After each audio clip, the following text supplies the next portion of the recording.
Today is Wednesday, Parashat Vayeshev. The parasha of this week, Yosef is sold as a slave to Egypt. He ends up in the home of Potiphar, who's an important person in the palace of Paro. He's at the service of Potiphar in everything that he does. He's successful. Even Potiphar is blessed because of Yosef being there in his home. But Yosef is a very handsome man, and Potiphar's wife makes every effort to seduce Yosef. And Yosef, of course, refuses. One time, she even grabs onto his jacket and he runs away and he leaves the jacket with her. And she accuses him, a false accusation, that he was the one to aggress her.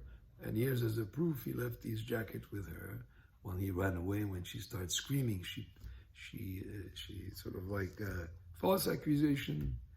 And Potiphar, of course, is very upset and throws Yosef in jail. While Yosef is in jail, there are two important people at service of Paro that did something wrong. The cupbearer is a fly that is found in the cup of Paro, and the baker is a pebble that is found in the bread that the baker prepared for Paro. So they both deserve to be thrown in jail. This is when they meet Yosef, and they have two dreams. Each one has a dream. Yosef interprets the dream perfectly. The cupbearer is brought back to his position, and the baker is hung.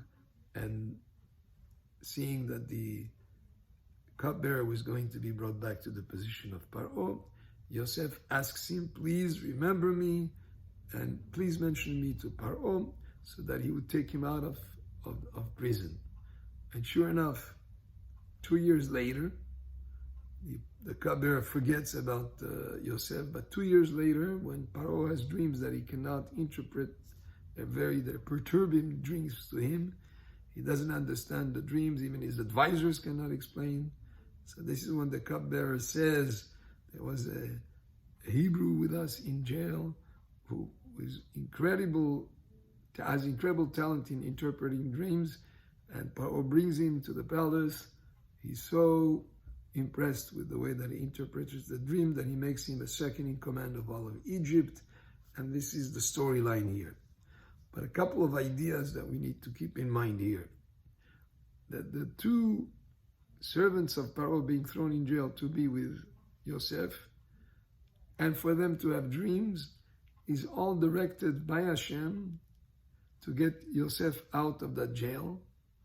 And many things can happen in a person's life where he doesn't understand why he's meeting certain people, what is going on, why certain context. It's all directed mishamayim from Hashem for a certain purpose, for a certain reason. And here we see the Yad Hashem, the hand of Hashem, directing things, these two people to have dreams, the people to be thrown in jail with Yosef, and to have dreams, and to be a setup for Paro to have then afterwards dreams to bring Yosef when the guy says, there's a person that knows how to interpret dreams. So that's one idea. But the other idea is the fact that it took 2 years before Paro had those dreams and before Yosef was taken out of jail. 2 years later, after the cupbearer was brought into his position, our sages said because Yosef HaTzadik, at his high level of trust and faith in Hashem, he used an extra word. He said to the cupbearer, "Remember me, Zchartani ve'izkartani."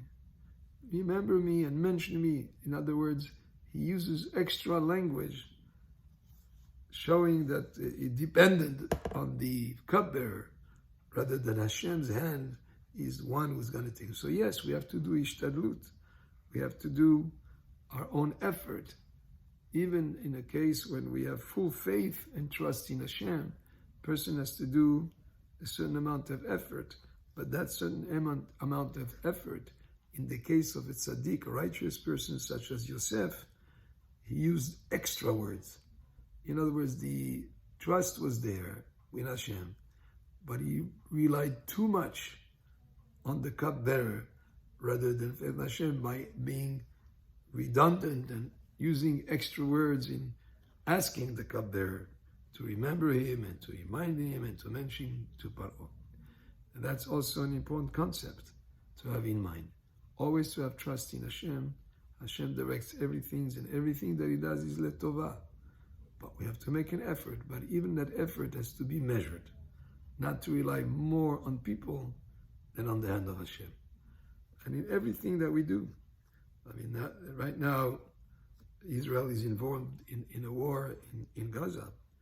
The Pasuk says, Shlomo HaMelech says, that sus mukhan lemilchama, there could be an aspect of the army and war, in war that they have to have the right equipment, etc. At the time it was horses. But Utshu'ah, the true salvation, the ultimate salvation, is from Hashem. And so that's, we do our own effort, but we also realize that ultimately it's all in the hands of Hashem. Baruch Adonai le'olam, amen ve'amen.